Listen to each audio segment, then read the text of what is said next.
الحمد للہ وحدہ لا شریک لہ والصلاة والسلام علی من لا نبی بعدہ۔ ایک بہت اہم بات ہے کہ عید الفطر کے دن لوگ نیا کپڑا پہننے کو اسلامی شعار سمجھتے ہیں اور سنت سمجھتے ہیں۔ لوگوں میں ایک عجب سا ماحول بنا ہوا ہے کہ عید الفطر کے دن، عید کے دن نیا کپڑا ضروری ہے۔ ہم بھی نیا کپڑا پہنیں، ہمارے بچے بھی نیا کپڑا پہنیں، اور ہر کسی کے بدن پر نیا کپڑا ہونا چاہیے۔ یہ ایک ماحول سا بن گیا ہے۔ لوگ اس کو سنت بھی، بعض لوگ سنت سمجھتے ہیں، حالانکہ میرے بھائی ایسا نہیں ہے۔ بات کیا ہے کہ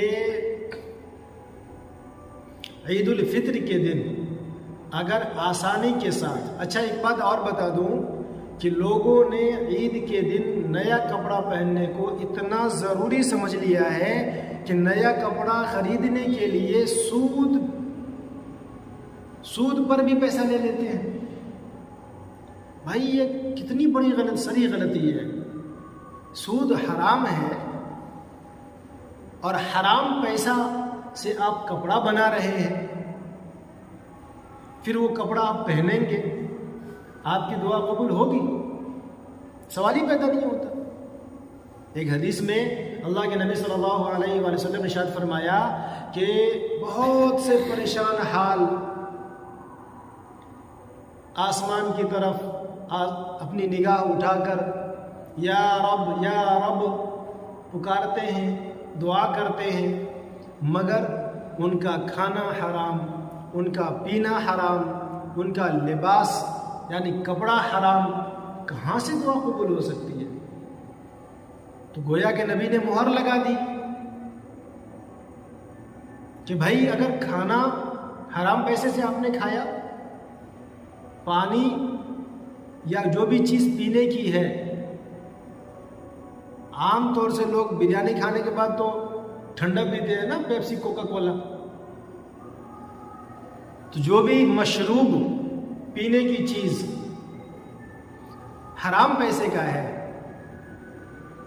یا پھر بدن پر جو لباس ہے نا، جو کپڑا ہے وہ حرام پیسے کا ہے، پھر دعا قبول نہیں ہو سکتی۔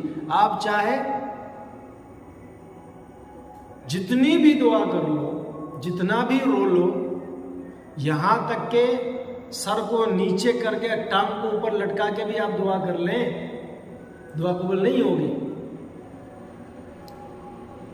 تو دعا کی قبولیت کے لیے یہ شرائط ہیں، یہ چیزیں شرط ہیں کہ کھانا بھی حرام کا نہ ہو، پینا بھی حرام کا نہ ہو، اور کپڑا بھی حرام کا نہ ہو، سب حلال کا ہو۔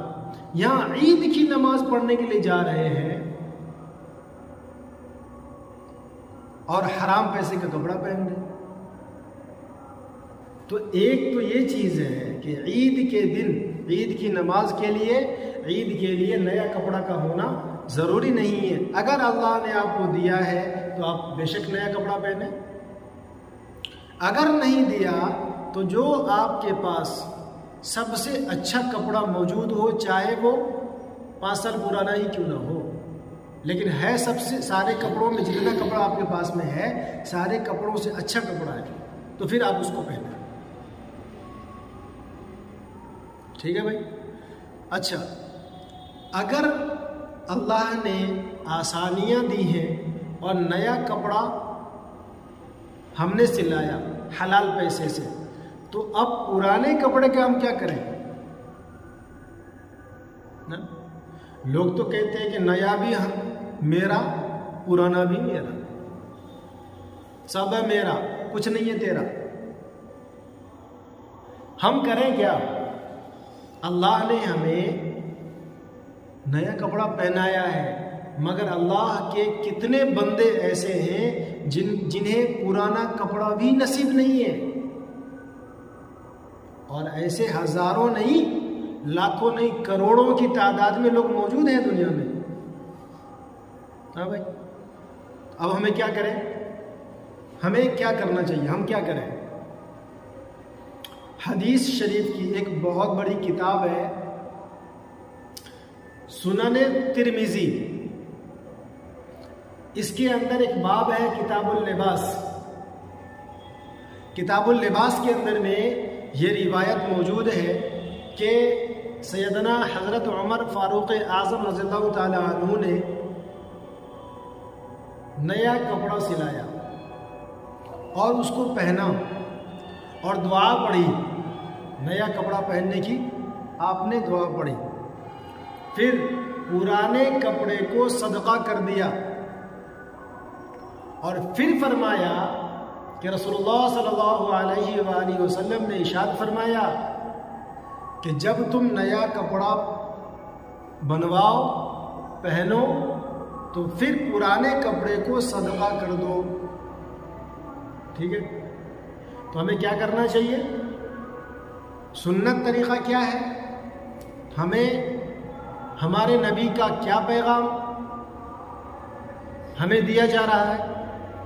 پیغام یہ دیا جا رہا کہ اگر آپ نے نیا کپڑا سلایا ہے، آپ نے پہنا ہے، تو پھر جو پرانا کپڑا ہے اس کپڑے کو آپ صدقہ کر دیں. اور یہی طریقہ، یہی حکم رسول اللہ صلی اللہ علیہ وآلہ وسلم کا ہے، اور یہی طریقہ صحابہ کرام رضی اللہ عنہم اجمعین کا ہے. ٹھیک ہے بھائی، اللہ تعالی ہمیں اور آپ کو دین کا علم سیکھنے اور صحیح سمجھنے پھر عمل کرنے کی توفیق عطا فرمائے. سبحان اللہ و بحمدہ، سبحان اللہ.